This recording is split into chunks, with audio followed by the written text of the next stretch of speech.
Buenos días, mi nombre es Paola Parra, yo soy la consultora de seguridad y salud en el trabajo. Entonces vamos a hablar hoy del autocuidado, estilos de vida y trabajo saludables. Soy de PM de Soluciones y Servicios AD, la empresa que brinda todos los servicios de consultoría de sistemas integrados de gestión.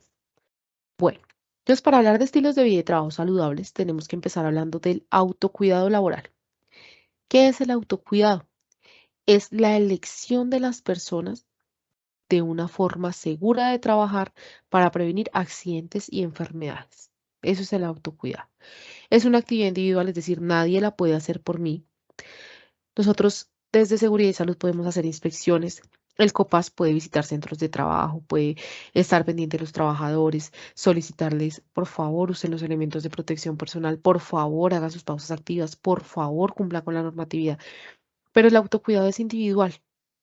Depende de la concientización que nosotros tengamos sobre la exposición a riesgos y la importancia de implementar cada medida de intervención, también recordando que hay requisitos legales asociados al cumplimiento del autocuidado, ¿sí? Por ejemplo, el no aplicar pausas activas es poner en riesgo mi salud, ¿sí? Y recordemos también que un derecho constitucional es el derecho a la vida y cuando yo no estoy cumpliendo los parámetros o normas de seguridad y salud, estoy atentando contra mi vida.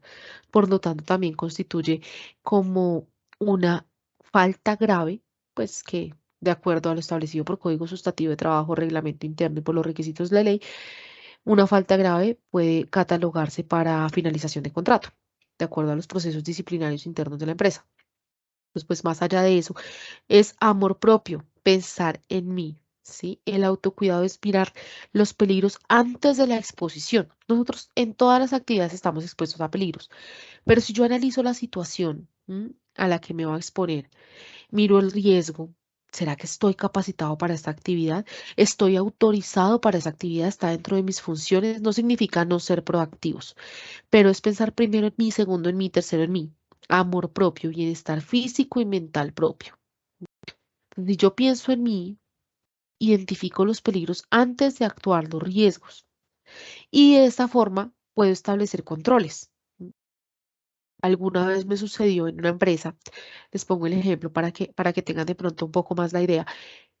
Me sucedió que una trabajadora se me accidentó por trabajo en alturas como consecuencia de bajar una caja. Sí, analizábamos todos los hechos, ¿no? La trabajadora estaba en punto de venta. El punto de venta en el que ella simplemente tenía que vender los productos que ya estaban en una estantería y eran unos productos de belleza. Entonces, ellos tenían una presentación muy delicada porque estaban vendiendo productos, pues que requieren una buena presentación. Entonces, la vendedora no tenía elementos de protección personal para ingresar a bodega, ya que tenía su uniforme, lo más de bonito, unos zapaticos cómodos y ya, ese era toda su indumentaria y su protector respiratorio, pero era protector sencillo, era un tapabocas sencillo. Resulta que para ingresar a bodega había una señalización, decía, prohibido el paso a personal no autorizado. Y abajo decía, para el ingreso a esta hora requiere, y los dibujitos, el tapabocas, el casco, el protector auditivo, botas de seguridad. Estaban todos los dibujitos de los elementos de protección requeridos para el ingreso.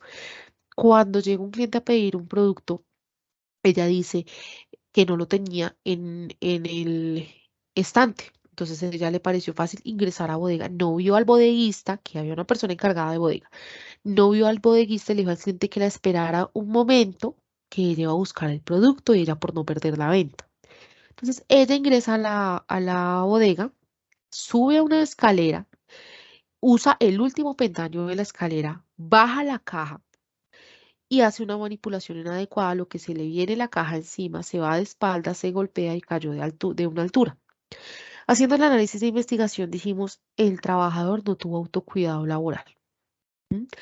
Incumplió su primera responsabilidad establecida en el decreto 1072, artículo 2246, que habla de proteger su salud, ¿sí? Garantizar su seguridad, nuestra primera responsabilidad como trabajadores, que es autocuidado. Y decía, no, yo no me quería accidentar, claro. Ninguno de nosotros como trabajadores quiere tener un accidente porque nadie en su sano juicio quiere verse afectado en su seguridad, en su salud. Pero a veces cometemos actos en el que no analizamos pues realmente esas situaciones y cometemos actos inseguros, no miramos los riesgos a los que vamos a estar expuestos. Entonces, por ejemplo, en esta situación específica que decíamos, había una señalización de prohibido personal, el paso a personal no autorizado. Había unos elementos de protección personal que también estaban señalizados y ella lo sabía.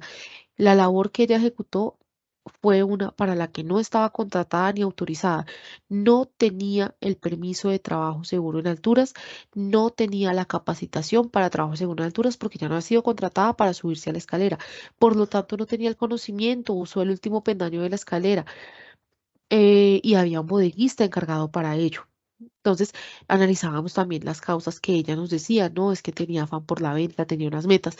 Entonces, cuando normalmente uno cataloga dentro de las investigaciones de accidente de trabajo los actos inseguros y uno coloca falta de cuidado laboral, falta de autocuidado, el trabajador a veces dice, no, pero es que yo no quería accidentarme y es verdad.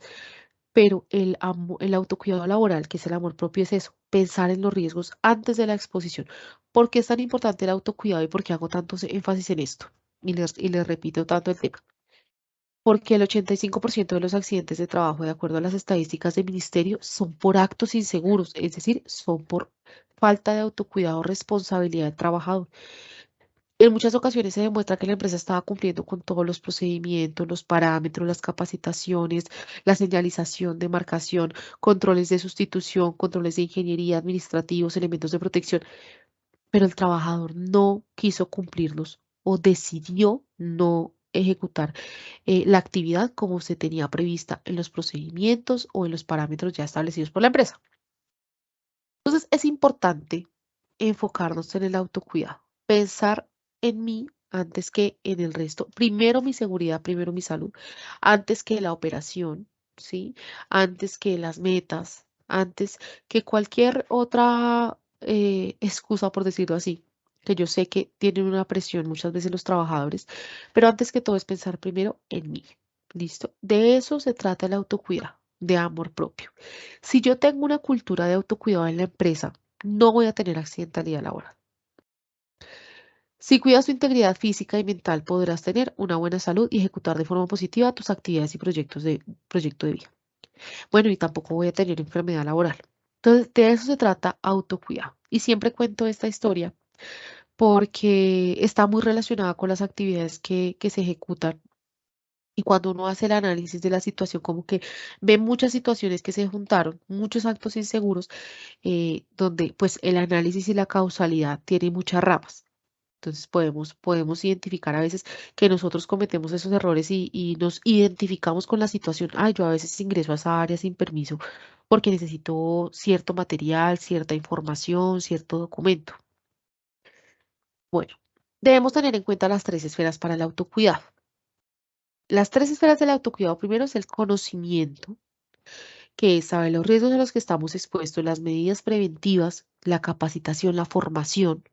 El segundo es la motivación. No me quiero cuidar, no quiero que nada malo me pase. El tema de el amor propio.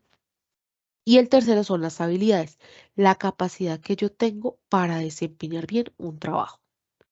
Cuando yo tengo las tres esferas de autocuidados, de las tres esferas, pues puedo cumplir con el autocuidado. ¿Por qué las personas cometen actos o prácticas inseguras? Porque no saben, no tiene el conocimiento, porque no puede, no tiene las habilidades o porque no quiere. Entonces yo he escuchado trabajar que dicen, ah, pero es que yo llevo 10 años trabajando así y nunca me ha pasado nada. Está esperando que le pase algo para establecer las medidas de intervención o cumplir con los parámetros de prevención.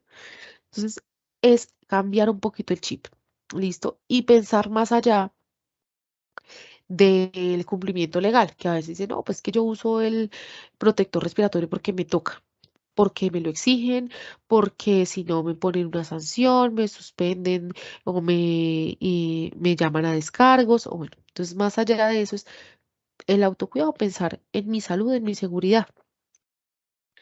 ¿Para qué nos cuidamos? Para estar saludables, para asegurar el bienestar de tu familia, para lograr tus metas, para lograr nuestro proyecto de vida. ¿Qué podemos hacer? Participar en capacitaciones, usar correctamente los elementos de protección personal, preguntar cuando se tengan dudas y cumplir los requisitos y parámetros establecidos, los que establece la ley y los que establece la empresa. Entonces, la primer base, el primer principio de los estilos de trabajo saludables, el autocuidado. El segundo es mantener una alimentación adecuada, que en realidad van relacionados, porque si yo tengo una alimentación adecuada, pues estoy teniendo un autocuidado, ¿verdad? Balancear mi carga entre trabajo y familia, que es importante tener un balance entre ambas dimensiones. Prevenir adicciones, manejar una sexualidad adecuada en compañía de la familia y trabajo y salud. Es decir, garantizar el cumplimiento y la prevención de accidentes y enfermedades laborales pues, en el trabajo, enfermedades laborales.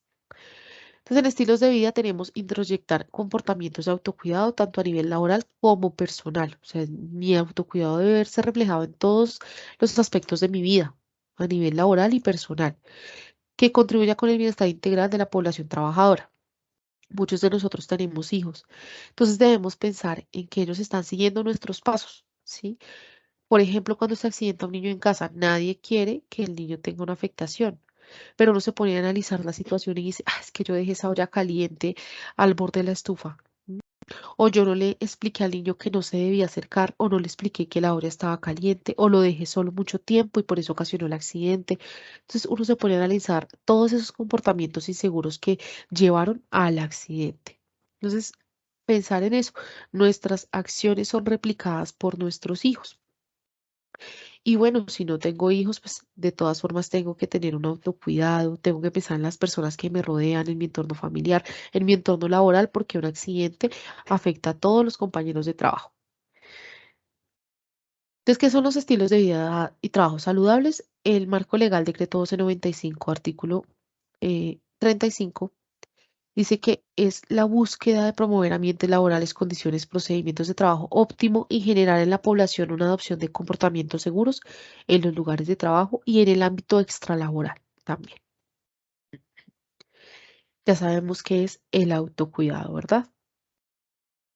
Entonces dice que son las acciones intencionadas que realiza o realizaría una persona para controlar los factores internos o externos que pueden comprometer su vida y desarrollo posterior.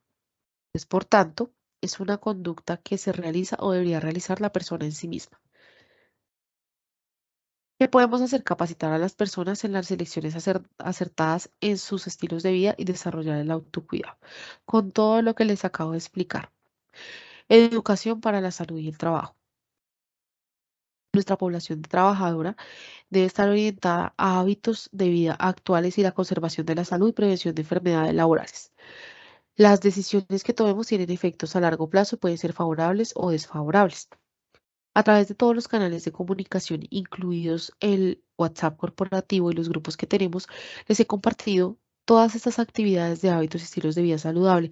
Les he compartido alimentación adecuada, ejercicio, beneficios del consumo de agua, las celebraciones que para todo hay fecha. El día de la diabetes, el día de la obesidad, el día de la hipertensión, el día de la alimentación adecuada, el día del nutricionista. Todas esas fechas son importantes de recordar para brindarnos esa sensibilización, ir concientizándonos sobre hábitos y estilos de vida saludables. Entonces debemos tener una alimentación balanceada con aportes calóricos acordes al estilo de vida, mantener una alimentación moderada en horarios regulares y con un contenido equilibrado de proteínas, lípidos, carbohidratos, vitaminas y agua. Bueno, el siguiente ámbito es trabajo y familia. Entonces, la pareja que trabaja en la construcción de la confianza mutua, la autosuficiencia y el interés por las gratificaciones internas, toma decisiones conjuntas para lograr construir una familia. En muchas capacitaciones yo les pregunto a los trabajadores, ¿qué es lo más importante para usted? Y la mayoría dice, mi familia, mis hijos, mi esposa, mi hogar, ¿m? Porque todos trabajamos para nuestra familia y nuestra familia hace parte de nuestro bienestar. Cuando trabajamos, en la mayoría de los hogares ahora es así, que tanto el hombre y la mujer, la pareja, trabajan. Hay unas ventajas y unas desventajas. Las ventajas, pues mayor ingreso económico, relaciones igualitarias en pareja, porque ambos estamos trabajando, entonces ambos aportamos económicamente, ambos aportamos con las tareas del hogar, ambos aportamos en todos los aspectos. Sentido de integridad para la mujer y capacidad de asumir distintos roles. Desventajas, a veces la sobrecarga de trabajo lleva a la incomunicación entre pareja y los hijos, y a veces eso también lleva a las culpas. ay, no puedo compartir tiempo con mi hijo, no puedo compartir tiempo con mi esposo. A veces genera rivalidad entre la pareja, no es que tú ganas más, yo gano menos, o a veces como yo gano menos, entonces tengo que pagar menos. Bueno, a veces genera cierto tipo de rivalidad. Restricción al desarrollo por exageradas responsabilidades familiares. También es una desventaja. Todos estos temas tan específicos los van a tratar con la psicóloga especialista en salud ocupacional. Esto es como un brochazo, por decirlo así, frente a los estilos de vida de trabajo saludables en relación con el trabajo y la familia. Pues, ¿qué debemos promover? Organizar el trabajo de manera óptima para que las personas no requieran quedarse tiempo adicional a la jornada laboral es la administración del tiempo. Mantener un equilibrio entre actividades físicas, laborales y recreativas de manera que sea posible el desarrollo personal, familiar y laboral y realizar un programa sistemático de actividad física vigilado médicamente. Ustedes tienen una EPS y tienen servicios complementarios. Entonces, ¿cuál es la idea? Que con la nutricionista de su EPS o IPS tengan esas citas, ¿sí? Y puedan establecer también esas actividades físicas que tienen que realizar, los ejercicios que deben ejecutar, porque pues todo esto debe ser acompañado por un médico. También tienen a veces otros servicios que en el gimnasio están también los especialistas. Entonces, hay que tener ese balance con la actividad física y con el médico. Todas esas actividades vigiladas por el médico, el tema de la nutrición, de los aportes calóricos, de la alimentación balanceada en nuestro plato como tal. Listo.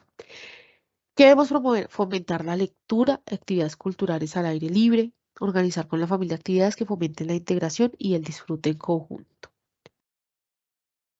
En cuanto a la prevención de adicciones, ustedes saben que tenemos una política de prevención de consumo de alcohol, tabaco y droga, que básicamente es, se prohíbe presentarse bajo el efecto de cualquier sustancia a trabajar, ¿sí? Se prohíbe el consumo de sustancias psicoactivas, tabaco o alcohol durante la jornada laboral o en espacios de trabajo. Y el incumplimiento de esta política pues tendrá sanciones.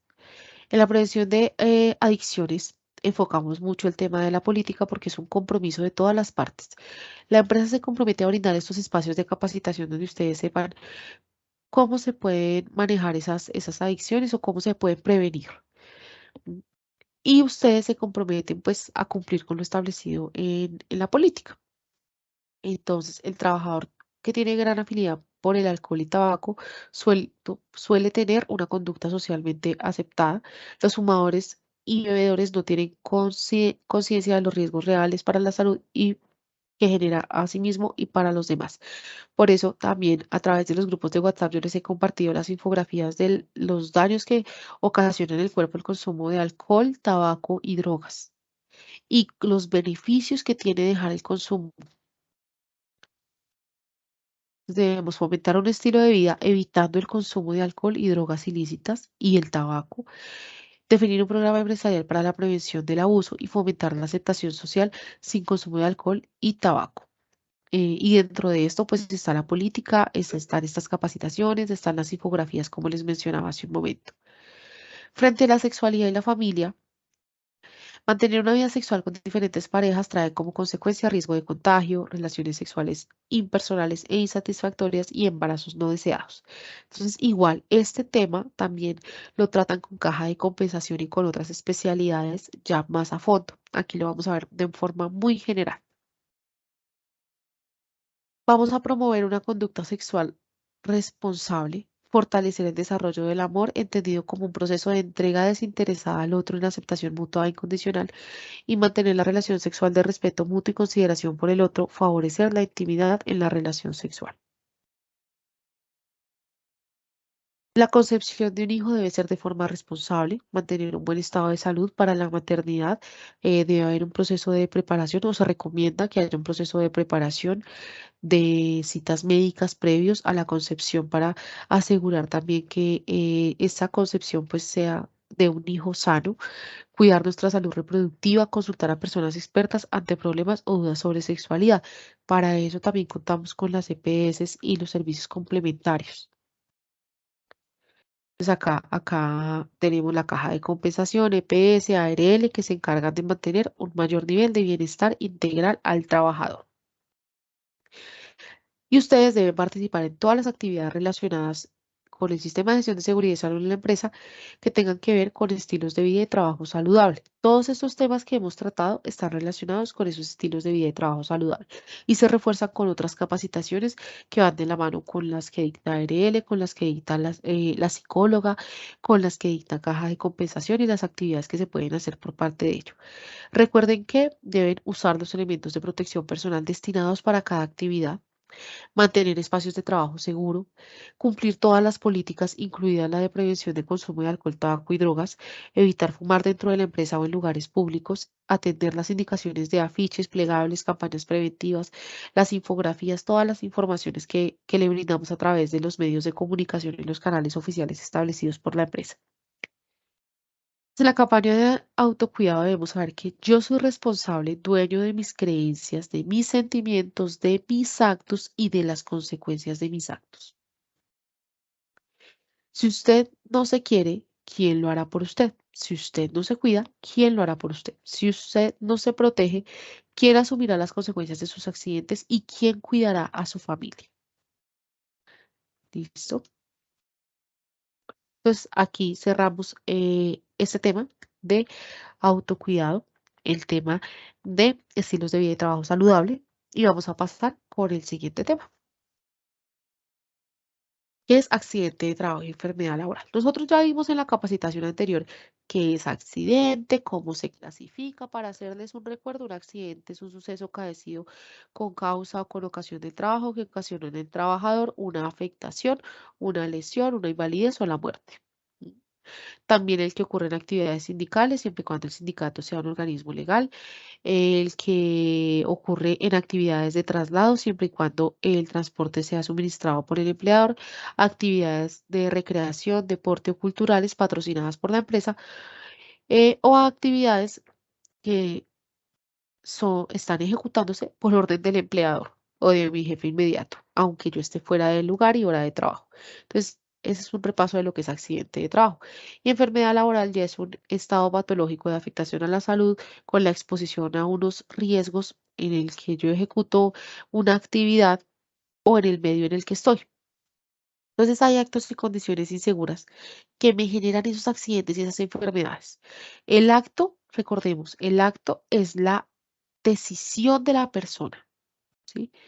Yo decido, yo cometo esas acciones, por eso se llaman actos inseguros, acciones. Yo decido realizar una labor para la que no estoy autorizado. Yo decido no utilizar los dispositivos de seguridad. Yo decido no usar los elementos de protección adecuadamente. Yo decido omitir las normas de seguridad. Todas mis decisiones tienen una consecuencia.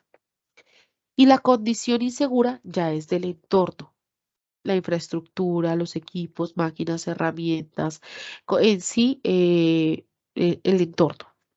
Entonces son factores del medio ambiente que pueden provocar un accidente, incidente o enfermedad, ausencia de orden y aseo, almacenamiento de material de forma inadecuada, falta de señalización de áreas de peligro o riesgo, pisos húmedos, grietas en paredes, en pisos, en techos, lámparas de forma inadecuada. Bueno, condiciones inseguras son las del entorno. Pues acá tenemos unas imágenes. Vamos a mirarlas. En la primera imagen vemos un señor cargando una caja. El cargue de la caja es decisión de él. El cómo lo hace. Entonces, ahí corresponde a un acto inseguro. En la segunda imagen vemos un señor que está haciendo una conexión eléctrica y hay un derrame de líquido en el suelo. Hay una condición insegura por el líquido que está en el piso, por el estado de la toma eléctrica, pero también puede haber un acto inseguro si yo como trabajador veo esa situación y decido asumir el riesgo. Tengo afán por conectar a la electricidad porque se me apaga el computador, entonces no me importa que esté mojado y lo conecto, por ejemplo. Entonces, ahí yo estoy tomando una decisión si estoy viendo el peligro y aún así lo asumo. En la tercera imagen vemos un señor bajando corriendo por las escaleras, acto inseguro. Una condición insegura puede ser la escalera en mal estado, la escalera sin barandal, el paso y contrapaso sin las medidas adecuadas de acuerdo a lo establecido por las normas. En esta imagen vemos una condición insegura por un derrame de aceite en el suelo. En la siguiente, un acto inseguro porque se está ejecutando una labor de alto riesgo y está distraído el trabajador. La distracción, el no uso de elementos de protección personal son actos inseguros. En la última imagen vemos una condición insegura porque hay un piso húmedo, pero también podemos ver un acto inseguro porque los niños no están siguiendo la señalización de piso húmedo y están pasando por ahí. Puede ser también que la señalización no se colocó hacia el lado que era, entonces puede ser también condición insegura por ese lado. ¿Qué debemos hacer si ocurre un accidente? Primero, conservar la calma. Segundo, esperar el primer auxilio. Si hay un brigadista entrenado para el primer auxilio, que afortunadamente en la empresa contamos con varios brigadistas integrales. Entonces, ellos nos brindarán ese primer auxilio de atención de la situación, de la encuesta de cómo está, cuál es la parte afectada, eh, les toma como esos primeros datos. Pero el primer auxilio también puede ser llamar a la entidad competente. Ahí informamos al jefe inmediato o a la persona encargada, puede ser recursos humanos, para que haga la comunicación con ARL. ¿M? ARL escucha la situación, evalúa el riesgo y la ubicación del trabajador para definir a qué IPS lo debe direccionar. Posterior a ello, hacemos el traslado del trabajador. Si se requiere acompañamiento, la empresa puede hacer el traslado a la IPS más cercana. Y por último, nosotros hacemos el diligenciamiento del FURAT, que es el formato único de reporte de accidente de trabajo. Recursos Humanos se encarga de esta parte de diligenciar el FURAT, y ya Seguridad y Salud se encarga de la verificación de todo el proceso, los registros, la investigación del accidente, que ya la vamos a mirar. ¿Cuánto tiempo tienen los trabajadores para reportar un accidente de trabajo? De forma inmediata, es decir, ya sucedió el evento, reporte inmediato. ¿Cuánto tiempo tiene la empresa para hacer todo este trámite administrativo? 2 días hábiles, ¿sí? Diligenciando el FURAT y haciendo la recolección de la información. El trabajador debe hacer llegar su incapacidad, eh, que el documento sea claro, se vea bien el tiempo, los días, los datos, toda la información. En el menor tiempo posible debe hacer llegar la incapacidad. Listo. Dice la norma, el decreto 1295 del 94, en el artículo 91, literal A, que la sanción por el no reporte del accidente o reporte extemporáneo, es decir, después de los 2 días hábiles, es de una multa de hasta 200 salarios mínimos mensuales vigentes, puede llevar al cierre de la empresa o suspensión de actividades de la empresa con la multa incluida. ARL no es quien impone sanciones. ARL informa al Ministerio de Trabajo cuáles son los reportes extemporáneos que hace la empresa o cuáles son los reportes omitidos, y Ministerio de Trabajo es quien establece esas sanciones. ¿Cómo se entera ARL, por ejemplo, de una omisión de reporte? Cuando se recibe por la EPS, se hace la atención y EPS identifica que el trabajador tuvo su accidente mientras trabajaba. Entonces ahí remite la información a ARL porque ellos dicen, no, esto no es conmigo, esto es con ARL, y le pasa esa información a ARL y ahí es donde ARL sabe que la empresa omitió el reporte o el trabajador también pudo haber omitido el reporte. Estos son los tipos de accidentes que tenemos: accidente leve, accidente grave, accidente fatal. El accidente leve normalmente es el que no tiene ninguna incapacidad o tiene una incapacidad menor a 30 días. Un accidente grave es el que tiene una incapacidad mayor a 30 días, fractura de huesos largos, afectación de médula espinal, o afectación que puede generar pues invalidez del trabajador. Y accidentes fatales es el que son los que ocasionan la muerte. La investigación del accidente de trabajo es un proceso sistemático que se determina y ordenan las causas, hechos, situaciones que generaron el accidente.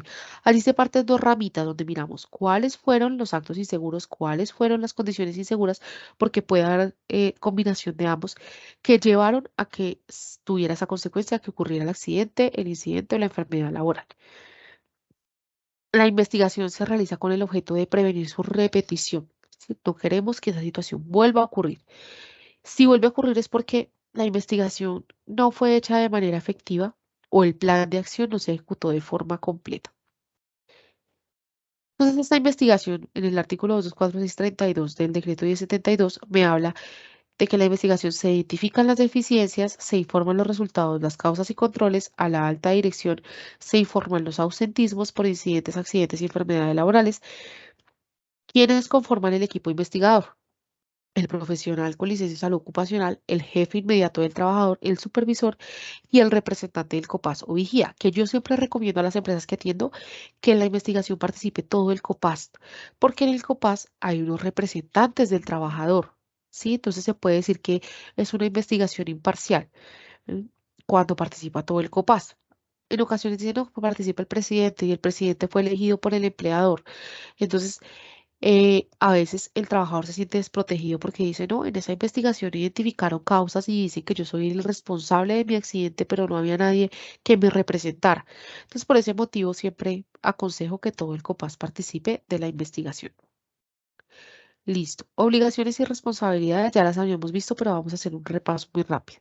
El empleador tiene la obligación de establecer una política integrada con sus decisiones gerenciales, definir las responsabilidades a todos los niveles de la organización. Recordemos que todos tenemos responsabilidades y nuestra responsabilidad es legal y penal, sobre todo de las partes que son líderes, los coordinadores, los directivos, los gerentes tienen una responsabilidad legal y penal sobre sus trabajadores.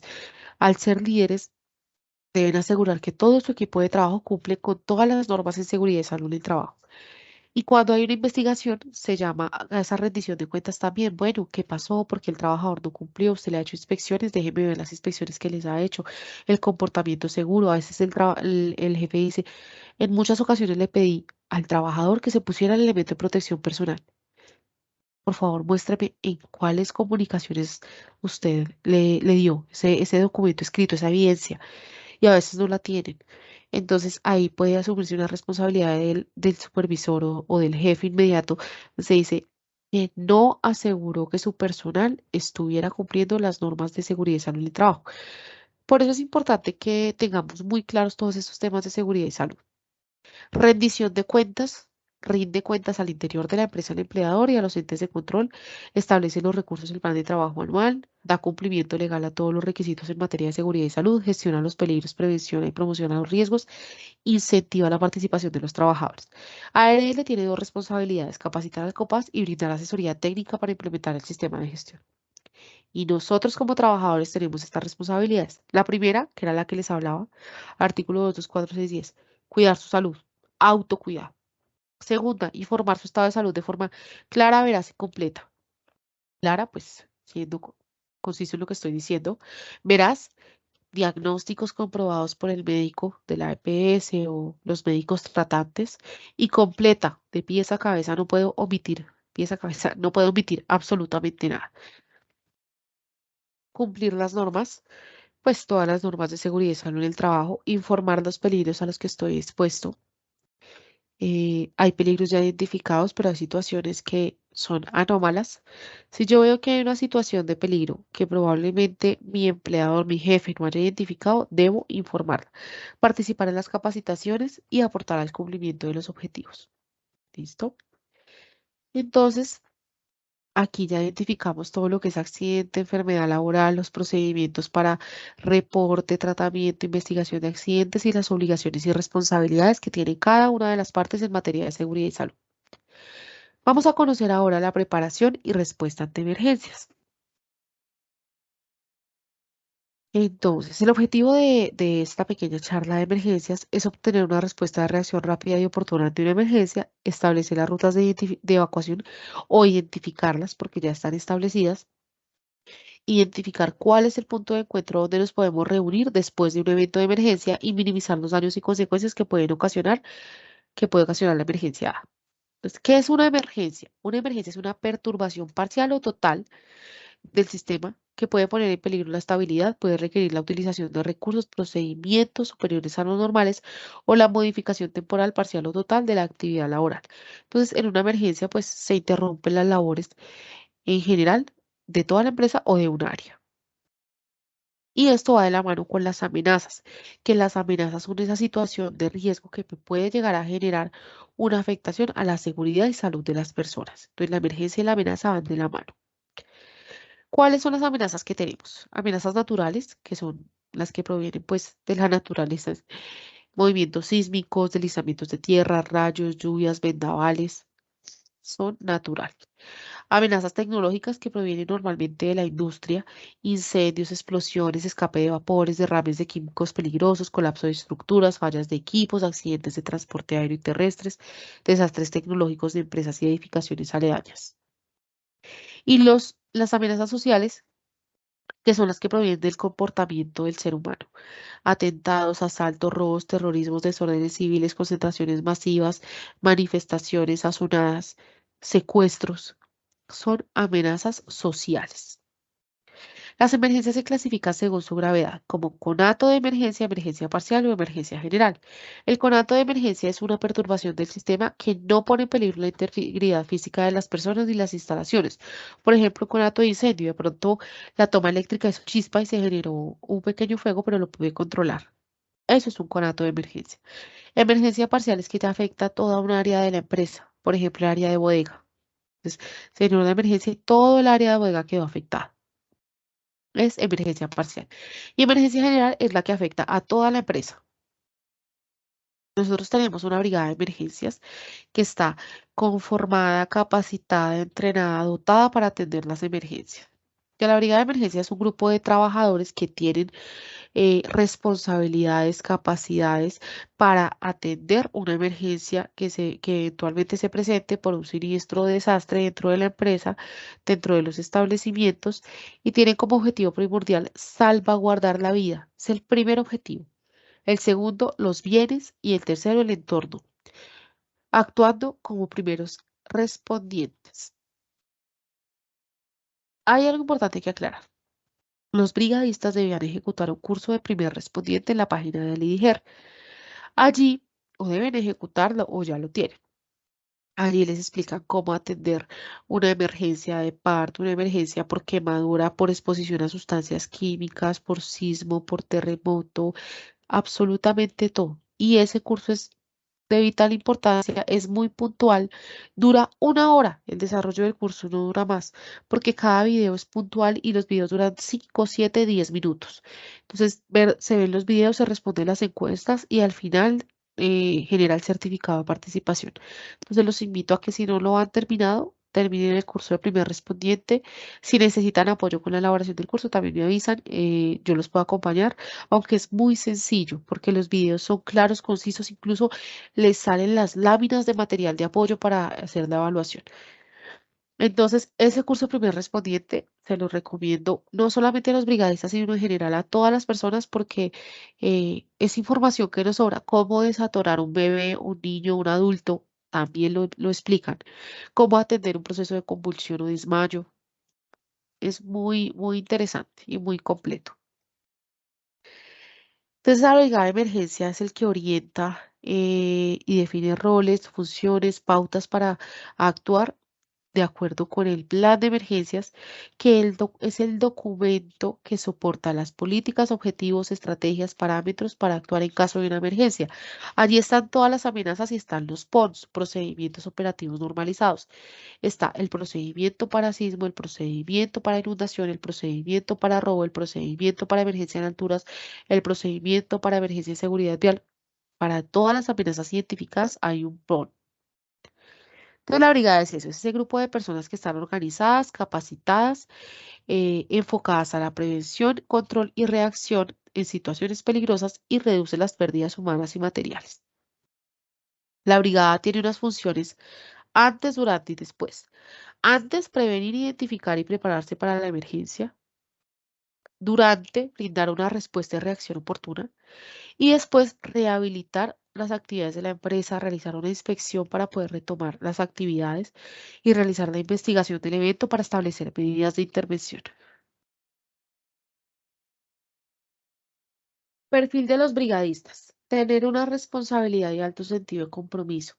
Ser voluntarios y asegurar el trabajo en equipo, tener conocimiento de la empresa, poseer un buen estado físico, tener la capacidad o la habilidad de liderazgo y de comunicación. Ese es el perfil de los brigadistas. En el marco legal tenemos como principal la resolución 2404 en la que se establece disposiciones de vivienda, higiene y seguridad en establecimientos de trabajo. En su artículo 223 dice que tenemos que tener una brigada de incendio constituida por personal voluntario que esté entrenado para la labor de extinción de incendios dentro de las zonas de trabajo. La resolución 256, que también establece la capacitación y entrenamiento de las brigadas contra incendios en todos los sectores, básicamente porque dice energético, industrial, petrolero, minero, portuario, comercial y similar en Colombia.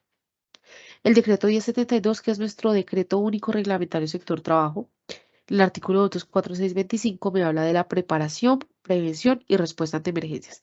Y en la parte 9 habla de capacitar, entrenar e informar a todos los trabajadores para que estén en la capacidad de actuar y proteger su salud e integridad de una emergencia real o potencial. Normalmente esto se hace a través de los simulacros y las capacitaciones en emergencias, que es la que están recibiendo en este momento. En su numeral 11 dice conformar, capacitar, entrenar y dotar a la brigada de emergencias, acorde con el nivel de riesgo, los recursos disponibles, que incluya la atención de primeros auxilios. Por eso nuestra brigada está brigada contra incendio, brigada de primeros auxilios y brigada de evacuación y rescate. La resolución 0312, que son nuestros estándares mínimos, en su artículo 23 me habla de las obligaciones del empleador y contratante en la que debe conformar, capacitar y dotar a la brigada de emergencia según las necesidades y tamaño de la empresa. Entonces acá tenemos la conformación de la brigada, las cualidades de los integrantes que conocen las actividades, interesadas en aprender y mejorar continuamente, tener siempre una actitud positiva e emprendedora, les gusta el trabajo en equipo, gozan de la valoración y escuchan a los demás y valoran la vida humana, son solidarios y tienen vocación de por vida. El líder de la brigada, que debe hacer garantizar que hay una estructura en la brigada, que cada quien tiene muy claro su rol, administrar operativamente el recurso humano de la brigada. Entonces, ¿qué hace cada quien? Establecer la cadena de mando, participar activamente en el comité de emergencias, expedir periódicamente reportes sobre la situación de la brigada y mantener actualizados los registros de entrenamiento que están disponibles para la inspección por autoridad competente. Y hay directores de la brigada. El director, como tenemos un jefe de brigada, que es el que controla toda la brigada, pero tenemos brigada de evacuación, contra incendio y de primeros auxilios, debe haber un director para cada una de ellas, porque debe establecer precisamente esas directrices a actuar en caso de que se presente esa emergencia por la materialización de una amenaza. Entonces tenemos que establecer directrices para ejecutar los programas, determinar el tamaño de la organización de la brigada, que debe estar conformada mínimo por el 20% de la población laboral. Aquí hay una controversia porque hay otra normatividad que dice el 10%, pero bueno, nosotros estamos cumpliendo, garantizando la distribución uniforme de los brigadistas en turnos de trabajo, coordinar y programar reuniones de gestión operativas y administrativas, establecer y mantener programas de inspección de equipos de protección de la brigada y mantener relaciones con autoridades de bomberos locales, garantizando simulaciones y simulacros periódicamente. Pues nuestra brigada de primeros auxilios es la encargada de atender a los lesionados de primera mano, pues se llama el primer auxilio, solicitando ayuda a servicios médicos y seguir las instrucciones del jefe o director de la brigada. ¿Qué hacer en caso de una emergencia médica donde se requiere un primer auxilio? Identificar las posibles situaciones de emergencia, primero, en el lugar. Segundo, tener disponible un equipo de primeros auxilios ubicado en lugares estratégicos, que es el botiquín. Tercero, coordinar la capacitación necesaria para los miembros de la brigada. Nosotros, como tenemos una brigada integral, todo nuestro equipo de brigadistas debe estar entrenado en primeros auxilios, evacuación y contraincendio. Estas formaciones se renuevan como mínimo anualmente. Durante la emergencia, evaluar la condición del paciente, brindar la asistencia básica en primeros auxilios, determinar la necesidad de traslado y cuidados médicos para el paciente, mantener informado al comando del comité de emergencias o al jefe de brigada sobre la situación y los requerimientos necesarios para la ejecución de las tareas. Y después evaluar la aplicación de esos planes, elaborar el informe correspondiente con las personas afectadas y cuál ha sido su afectación y cuántas personas fueron trasladadas y qué incapacidad tienen o qué evolución en su condición médica tienen y adoptar las medidas correctivas necesarias para mejorar la capacidad de respuesta. ¿Listo? Entonces, esos son los primeros auxilios. Los objetivos son conservar la vida, evitar la complicación tanto física como psicológica, ayudar en la recuperación de la víctima y asegurar el traslado de víctimas a un centro de asistencia. La siguiente brigada de evacuación y rescate. Entonces, su principal misión es coordinar y asegurar la salida de todas las personas que están en el lugar de trabajo hasta el punto seguro o el punto de encuentro. Funciones de la brigada antes. Recibe la capacitación, desarrolla, revisa y actualiza el plan de evacuación, señaliza a la empresa recursos, rutas de evacuación, punto de encuentro, verifica que se mantengan en buen estado la señalización y demarcación de emergencias, realiza y despeja las rutas de evacuación y realiza simulacros de evacuación de la empresa periódicamente. Durante la emergencia, da la señal de alerta conforme lo indique el jefe de brigada. Orienta a las personas por las rutas de evacuación, la salida, la demarcación hasta el punto de encuentro. Se asegura de que nadie ingrese o retorne a la edificación. Comprueba que no haya ocupantes y cierra sin seguro las puertas de oficinas o recintos. Después de la emergencia, desconecta la electricidad, agua y gas. Verifica el listado de personas en el punto de encuentro que hayan llegado, todas las personas que se encontraban en ese momento en las instalaciones. Por eso es importante que los brigadistas de evacuación y los brigadistas contra incendio tengan el listado de los visitantes, saber qué personas han entrado en la organización y cuáles son los contactos de emergencia. Orienta el reingreso seguro a las instalaciones de la empresa cuando ha pasado una emergencia y está alerta ante posibles eventos o réplicas. La brigada contra incendio, ¿qué es? Es un grupo de personas organizadas capacitadas para atender emergencias relacionadas con un siniestro o desastre cuya función está orientada a salvaguardar a las personas, sus bienes y el entorno. Funciones de la brigada antes. Recibe la capacitación y se actualiza periódicamente.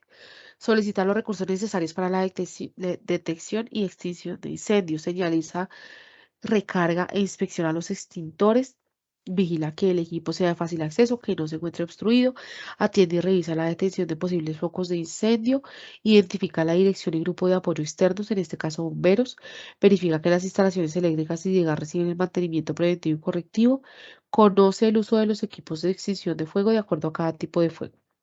Durante la emergencia, atiende el incendio para su extinción o contención, evalúa la situación y la necesidad de realizar una evacuación parcial o total. Para eso tiene que estar en comunicación constante con la brigada de evacuación y con el jefe de brigada para que él dé la orden de evacuar. Solicita los recursos necesarios para la atención de emergencia. En caso de ser auxiliados por entidades de apoyo, entrega una clara descripción de la evolución de la emergencia. Después de la emergencia, desconecta la electricidad, agua y gas, verifica la necesidad de reposición de elementos, identifica el estado de afectación de acuerdo con la emergencia y retoma de las labores. Y las funciones de la brigada cesarán cuando arriben los bomberos o termine el conato de incendio. Listo. Tenemos una brigada de apoyo y comunicación que es que cuenta con un listado de números telefónicos y cuerpos de auxilio, hace llamadas a los cuerpos de auxilio, toma nota del número de ambulancia que se lleva al paciente herido cuando aplicara y se comunica con los familiares a decir cuál es el paciente herido, cuáles son sus síntomas, dónde lo está atendiendo y demás información.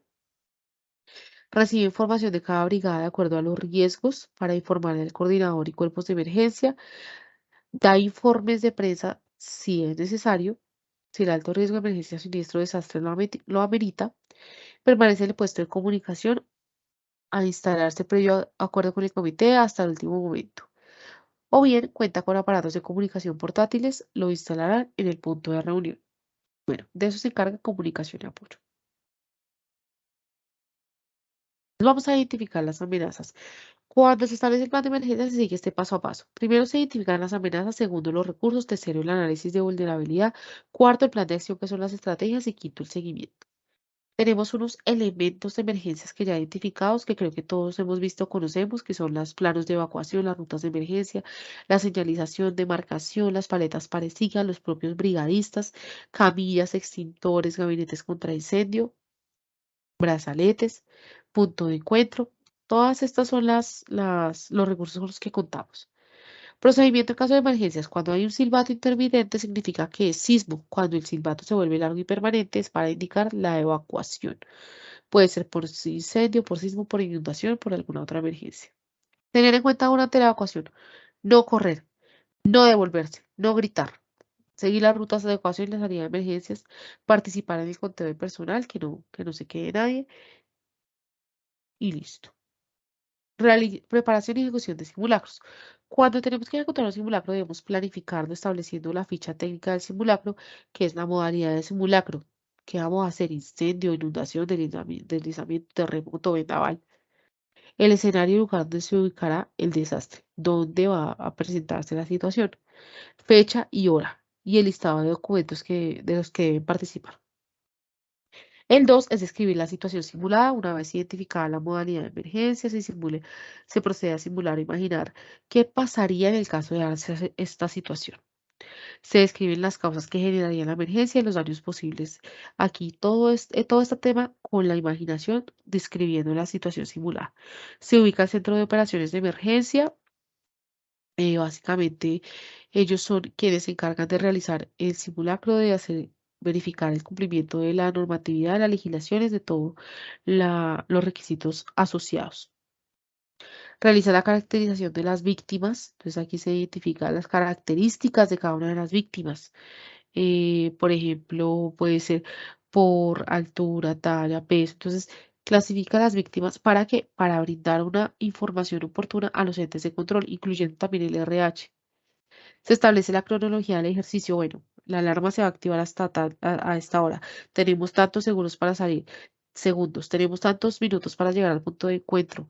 ¿Y a qué hora se realiza cada actividad? Se prepara el guión, se evalúa si se cumplió con el guión y se establece ya si esas medidas de intervención fueron adecuadas, cuáles son las actividades que se ejecutarán para el próximo simulacro, con el fin de ir mejorando en la respuesta. A veces también los trabajadores dicen, no, es que eso en una emergencia nadie está preparado. Pues realmente algo se quedará de todos los simulacros en los que se participan y de todas las capacitaciones. Algún aporte tendrán. Listo. Vamos a mirar ahora los comités de seguridad y salud. Tenemos el COPAS, que tanto el COPAS como el Comité de Convivencia dura 2 años. El COPAS es Comité Paritario de Seguridad y Salud del Trabajo, es decir, es un comité que tiene representantes de ambas partes, del empleador y del trabajador, para garantizar la imparcialidad en seguridad y salud en el trabajo. Es quienes reciben las recomendaciones. Tenemos unos antecedentes normativos que básicamente es la resolución 2013, que resuelve que las empresas que tengan 10 o más trabajadores en sus establecimientos deben conformar un comité de higiene y seguridad industrial. El decreto 1443, que ya está derogado, pero mencionaba la conformación del Comité Paritario de Seguridad y Salud del Trabajo, de acuerdo a la ley 1572. Y el decreto 1072, que es nuestro decreto único reglamentario del sector trabajo, es el que establece eh, que debemos tener un COPAS, un Comité Paritario de Seguridad y Salud del Trabajo, dentro de la empresa, sus funciones y cómo deben sesionar, que es mensualmente. Entonces, el COPAS participa en actividades de promoción, divulgación e información, en actividades de medicina, higiene y seguridad industrial, actúa como instrumento de vigilancia, recibe copias por derecho propio de las conclusiones de investigaciones e inspecciones por parte de las autoridades. Estas son como las responsabilidades generales del comité, del COPAS. El Comité de Convivencia ya es un organismo que se encarga de recibir las quejas de acoso laboral, tratarlas, brindar una solución, y es un organismo conciliador entre las partes. El Comité de Convivencia también puede establecer actividades que garanticen el mejoramiento continuo del clima laboral y que generen motivación entre los trabajadores. Entonces, el comité igual se conforma de igual forma que el COPAS. Entonces, tenemos las funciones del comité, que son recibir y dar trámite a las quejas de acoso laboral con las pruebas que las soportan, examinar confidencialmente los casos, escuchar a las partes involucradas de forma individual, concertar reuniones y espacios de diálogo, formula un plan de mejora entre las partes con confidencialidad, realiza seguimiento a los compromisos adquiridos entre las partes. Cuando no haya cumplimiento de las partes, informa a la alta dirección, quien hace el seguimiento y establece también un plan de acción, y presenta los informes trimestrales y las estadísticas a la alta dirección. Para pasar una queja a comité relacionada con acoso, debemos saber qué es acoso laboral. Entonces vamos a mirar la Ley 1010 del 2006, modalidades de acoso laboral. La Ley 1010 fue creada con el fin de combatir el acoso laboral y proteger a ambas partes, tanto el empleado como a los empleadores. El acoso laboral es un problema que se ha vuelto muy común en el entorno laboral y cuya principal problemática está en que las víctimas no son conscientes que lo padecen hasta que ya es muy tarde. Es muy tarde, por ejemplo, cuando el trabajador presenta su renuncia.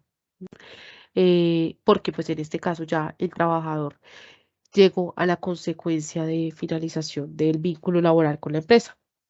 La resolución 652 es la que establece la conformación y funcionamiento del Comité de Convivencia Laboral, que es tanto para empresas públicas como privadas. Entonces, la primera modalidad de acoso es el maltrato laboral. Es un acto de violencia contra la integridad física, moral, libertad física o sexual, bienes del trabajador o empleado y toda expresión verbal injuriosa o ultrajante que lesione la integridad moral y los derechos a la intimidad y el buen nombre del trabajador. Entonces, el maltrato es un comportamiento tendiente a menoscabar la autoestima y la dignidad de una persona. Tenemos la persecución laboral, que es una conducta de reiteración y evidente arbitrariedad que permite inferir el propósito de inducir a la renuncia del empleado o trabajador. La descalificación, la carga excesiva de trabajo, cambios permanentes en el horario laboral, con el fin de, pues, de producir esa desmotivación. Entonces, eso es persecución laboral. La discriminación, que es un trato diferenciado que carece de razonabilidad desde cualquier punto por raza, género, origen familiar o nacional, credo religioso, preferencia política o situación social. El entorpecimiento laboral, que es la obstaculización del cumplimiento de una labor a un compañero de trabajo para hacerla más graviosa, retardarla, con el fin de causar un perjuicio al trabajador. Constituye, por ejemplo, la privación, ocultación o inutilización de insumos, documentos o instrumentos para la labor, la destrucción o pérdida de información, el ocultamiento de correspondencia o mensajes electrónicos. Es entorpecimiento laboral. La inequidad laboral, que es asignar funciones a menosprecio del trabajador. Por ejemplo, cuando dos personas ocupan el mismo cargo, tienen las mismas funciones, el mismo perfil, pero a una persona le asigno más funciones que al otro. Es inequidad laboral. Desprotección laboral, que a veces esto no parece acoso laboral, pero lo es. Desprotección laboral es cuando yo pongo en peligro la vida, la seguridad de la persona, la integridad de esa persona, mediante órdenes, pues que la desprotejan. Entonces no le doy elementos de protección personal, lo pongo a hacer un trabajo para el que no está autorizado o capacitado, es desprotección personal, o incluso no le tengo seguridad social, es desprotección laboral. ¿Qué conductas no constituyen acoso laboral? Terminar el contrato por justa causa, exigir el cumplimiento de deberes y obligaciones establecidas en el Código Sustantivo de Trabajo, en contratos, en cláusulas, en reglamentos, son conductas que no constituyen acoso laboral. Como les decía hace un momento, cuando se presenta una queja ante el comité, se debe presentar con las pruebas que demuestran que realmente constituye un caso de acoso, porque la temeridad es para ambas partes, es decir, la sanción puede ser para la persona que está haciendo la acusación y no tiene las pruebas de ello. Vamos a mirar ahora el manejo de productos químicos. Eso, pues, de forma muy rápida. Los productos químicos deben tener una identificación por medio de una etiqueta del fabricante o proveedor, donde nos digan los riesgos a los que estamos expuestos con la manipulación de ese producto y los datos de seguridad. La etiqueta es la primera información que recibe el usuario y le permite identificar el producto en el momento de la utilización. Todo envase debe orientar las siguientes indicaciones: nombre de la sustancia, datos del fabricante, pictogramas de peligrosidad. Debe facilitarse obligatoriamente con la entrega del producto químico esta ficha de seguridad. ¿Listo? La ficha informa los riesgos de los peligros, informa al usuario sobre el comportamiento y características del producto, correcta utilización, controles de exposición, medios de protección, actuación en caso de accidente o de contacto con la sustancia. En caso de preparados, facilita la relación de sustancias y concentración. ¿Qué debemos hacer si tenemos contacto con productos químicos? Mirar las indicaciones de la ficha técnica, de la ficha de seguridad o la tarjeta de emergencias. Importante. Seguir las indicaciones de esas fichas. Pero no vamos a mirarnos ya cuando tenemos la exposición al peligro. Desde ahorita vamos a identificar los productos químicos que usamos y vamos a hacer la revisión de esas fichas de seguridad para identificar cómo las estamos manipulando, cuál es el procedimiento en caso de una emergencia. Porque a veces por el afán y por la alteración que tenemos cuando se presenta una afectación, pues se nos olvida mirar la ficha técnica o no encontramos la información. Entonces es bueno leerla antes de usar el producto. Informar al coordinador de seguridad y salud de la empresa del contacto con ese producto y si ocasiona heridas o molestias, seguir el procedimiento de accidente de trabajo. Entonces, Eso rápidamente con lo de los productos. Ahora vamos a mirar la clasificación de residuos. Para eso hay que identificar qué es un residuo y qué es basura, que es una diferencia grande. La basura es muy diferente al residuo sólido, porque la basura yo no la puedo reutilizar. No tiene un ciclo de vida, un ciclo de recuperación o de reintegración para la productividad. Ya la basura pues simplemente se desecha. Tenemos una clasificación de residuos, aprovechables, no aprovechables. ¿Listo? Los aprovechables, pues los cuales pueden ser de utilidad y los no aprovechables, que son la basura, no brindan ninguna utilidad y se deben desechar adecuadamente. Es importante manejar adecuadamente los residuos porque generan un impacto sobre el suelo, sobre la salud humana, sobre el agua y sobre el paisaje. O sea, acá vemos cómo genera la contaminación. El código de colores vigente es este. No sé si ustedes lo han visto ahí en las oficinas. Caneca blanca, verde y negra. Blanca para los residuos aprovechables. Plástico, cartón, vidrio, papel, metales. Residuos orgánicos aprovechables. Restos de comida o desechos agrícolas que no han sido procesados. Es decir, yo no puedo desechar como residuo orgánico el huesito que me quedó del pollo que me comí el almuerzo. ¿Por qué? Porque ese es un residuo no aprovechable. Ya ha tenido un tratamiento, ha tenido una cocción, ha tenido un procesamiento que hace que ese residuo no se pueda aprovechar nuevamente ni como abono. De los residuos orgánicos aprovechables son restos de comida como las cáscaras del banano, de la fruta, de la papa, las semillas. Entonces son restos de comida aprovechables. No aprovechables, pues como les decía, la comida procesada, el papel higiénico, servilletas, papeles y cartones contaminados con comida y papeles metalizados.